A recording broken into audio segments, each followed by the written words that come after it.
Ils ont raison. Pourquoi? Pourquoi est-ce qu'une élection sans Kamto ne serait-elle pas crédible? Cette élection 2025 sans Maurice Kamto ne sera pas crédible. Pourquoi? Je voulais comprendre. Non, pas parce qu'il a fauté.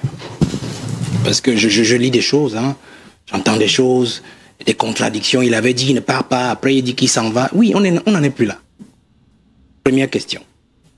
Est-ce qu'il a saisi un parti d'emprunt légal? Oui, Manidem, reconnu par l'administration et qui existe depuis, je crois, près d'une trentaine d'années.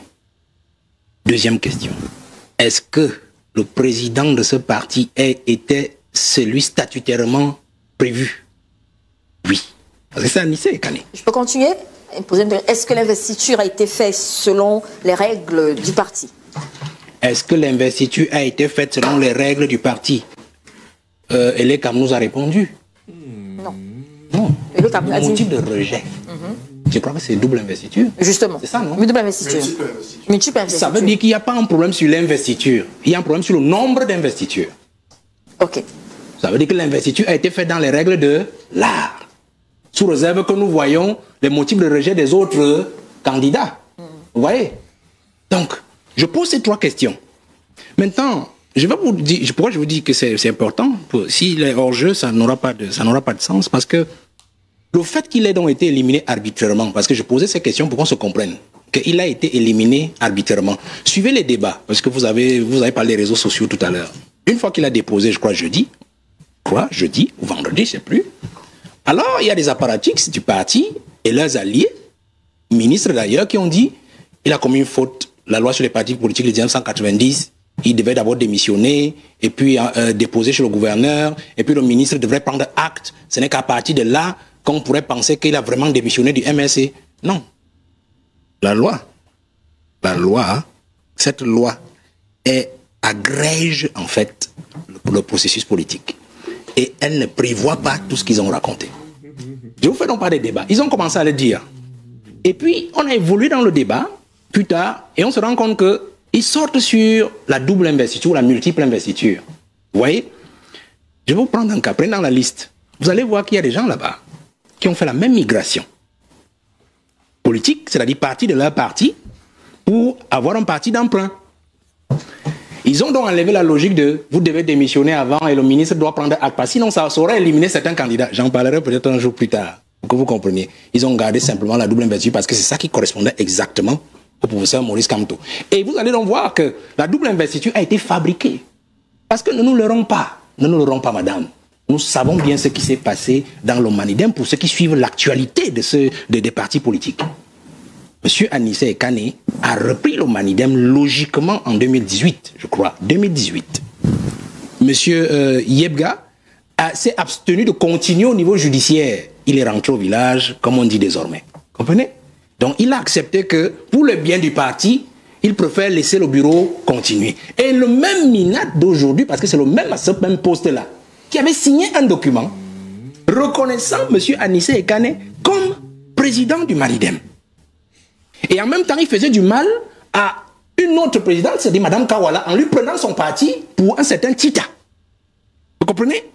Mais attendez, madame, d'où vient-il qu'on vous dise que, jusqu'à il y a quelques jours avant le dépôt, on a vu à Mondo Vision la falsification numérique d'une page officielle, d'un site officiel d'un ministère. Le ministre a rappelé dans son communiqué qu'il y avait eu piratage. Non.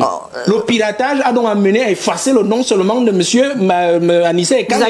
Et pourquoi le piratage n'a pas effacé le nom des autres présidents qui étaient en lice? Vous avez vérifié toutes les informations sur le site? Mais nous, on a aussi vérifié, madame. Est-ce que vous avez vérifié toutes les informations sur le site? Il n'y a que ce nom qui a été changé, madame.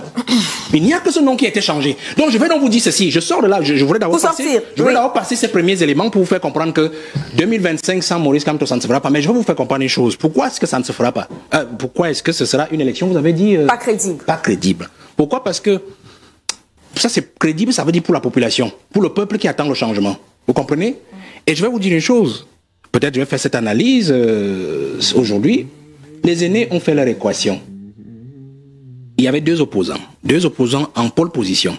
Il y a mon frère du PCRN, candidat jeune, et il y a Maurice Kamto. Vous voyez? Ils se sont dit, si on peut reproduire le schéma de 2018. Sauf que beaucoup de choses ont évolué. Maurice Kamto a mûri. Il a pris de l'ascendant sur l'imagerie populaire. Le candidat du PCRN aussi s'est cossu suffisamment sur le terrain en construisant son parti. Vous voyez? Qu'est-ce qu'ils ont donc fait? Il fallait détruire les deux. Et vous allez voir que de 2020 à 2022, ils étaient couchés sur Maurice Kamto. Aucune manifestation autorisée. Pendant ce temps, ils laissaient le PCRN monter parce qu'ils n'agissent pas sur les opposants au même moment. De peur de créer une crise sociale. Vous comprenez? Et quand ils ont relâché Maurice Kamto, ils lui ont donné la première autorisation de manifestation, c'était la manifestation de l'Ouest, son meeting de l'Ouest. Ensuite, il a tenu un meeting à Douala. Ils ont lâché, ils ont repris sur le PCRN. Ils ont mis le pied sur le PCRN. Avec l'affaire Kona, c'est là où Kona apparaît en mi-2023. Où tout le monde était déjà sûr que non, à ce niveau, Cabral est fini. Vous comprenez? Donc, ils jouaient sur ces deux pédales-là. Pédale, lever et appuyer. Alors quand ils arrivent à ce niveau, ils se rendent donc compte que s'ils appuient, ils éliminent Maurice Kamto et Cabral Libye à la fois. C'est-à-dire Cabral sur Kona et Maurice Kamto sur son... D'abord, lui, il était entré sur l'affaire de mandat impératif, mais tout le monde savait qu'il pouvait avoir une parade. Donc on attendait sur la parade. S'ils allument les deux, politiquement, forcément le peuple va se soulever. Alors il fallait trouver quelque chose. Parce que Maurice Kamto, le peuple, du moins le Cameroun, c'est trois grandes aires. L'aire septentrionale. Vous avez l'aire forestière, centre, sud, est, j'ajoute littoral. Maurice Kamto est dans le Grand Ouest. C'est-à-dire qu'il a réussi à capitaliser l'Ouest, le Nord-Ouest et le Sud-Ouest. C'est pour ça que vous allez par exemple voir que la candidature par exemple de M. Akere, il y a aussi, elle a connu un doublon.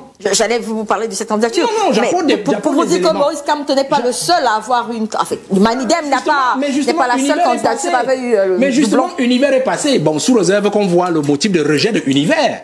Vous voyez? Mais je vous dis donc que Maurice Kamto était le seul qui réussissait, par exemple, à rallier tout le Grand Ouest. C'est-à-dire Nord-Ouest et Sud-Ouest, y compris l'Ouest. Mais le problème maintenant, je suis sorti, madame. Le problème maintenant, c'est que lui, il a un souci. C'est le centre-sud-est. C'est ça son bastion. Il s'est rendu compte que dans le septentrion, je pense que quelqu'un parlait de Guibaï tout à l'heure, ils étaient déjà en train de se réformer.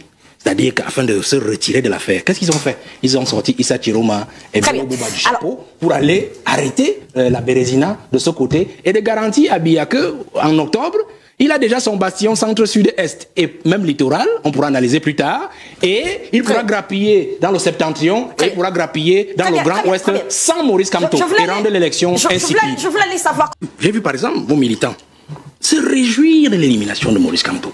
Moi, j'ai vu ça sur les réseaux sociaux. Et on peut pas parler. Madame. On peut pas parler des positions des militants. Je ne vais pas entrer dans les invectives de M. Sepo. Je crois qu'il ne vous dit pas quelque chose, maître. Il est président d'un parti politique qui a été validé récemment. Donc, je vous permets de me mordre les molaires pour commencer déjà à vous faire un peu de dents en politique. Donc, ce n'est pas un problème, c'est entre frères. Je voudrais juste dire que j'ai donné des éléments clairs qui font que je dis que l'élection ne sera pas crédible. Parce que la candidature de Maurice Kamto a été institutionnellement falsifiée. J'ai donné des éléments. Maintenant, je vous donne un autre élément.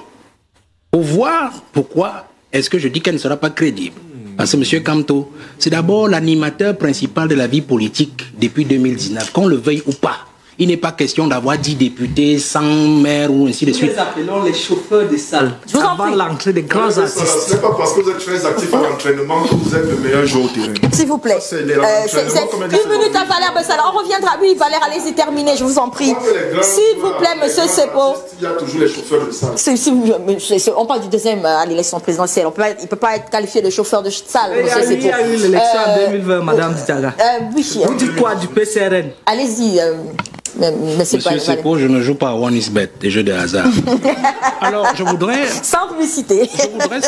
Je voudrais simplement dire ici que je m'amuse un peu quand je vois l'honorable Ndjip tenir son propos. Quand on pense politique, monsieur Ndjip, on pense global, surtout quand on a face à soi un régime fort et un parti fort. J'ai vu par exemple vos militants se réjouir de l'élimination de Maurice Kamto.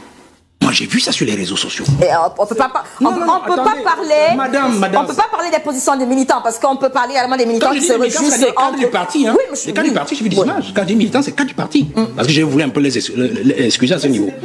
Écoutez, parce qu'en fait, pourquoi est-ce que ce sera pas crédible? La guerre de parti n'est pas née avec le PCRN. Nous gagnons à ce que Maurice Kamto aille aux élections, même pour vous, du PCRN. Moi, je vais vous dire des choses. Non, pour terminer, je suis sorti, madame. Sur la 1 minute, oui. Pour nous autres, et je l'ai toujours dit sur tous les plateaux, que ma candidature était une candidature de cale. Je l'ai toujours dit. C'est-à-dire que si votre président venait à être éliminé et que moi je passais, on continuait dans la logique jeune. Vous comprenez? Si Maurice Kamto, qui animait aussi l'autre pan, venait à être éliminé, on aura toujours quand même quelqu'un de visible et quelqu'un de pertinent. Vous comprenez? Mais il y a toujours quelqu'un au-delà des autres qui sont aussi. C'est comme ça que je concevais ma propre candidature.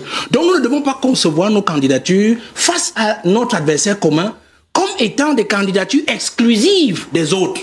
Parce que le fait que Maurice Kamto aille aux élections, il allait participer par exemple à capitaliser l'électorat du Grand Ouest. C'est-à-dire au-delà de certains candidats, par exemple, qui peuvent rouler pour le parti au pouvoir. Très bien, très bien. Ça fait une minute. Par exemple, traverser le septentrion. On sait quand même qu'ils ont fait un travail de fond de ce côté-là. Donc je ne voudrais pas que vous pensiez que vous pouvez aller aux élections tout seul et les gagner. Que parce que Maurice Kamto a été éliminé. Ce n'est pas ce qu'il a dit. Ce n'est pas.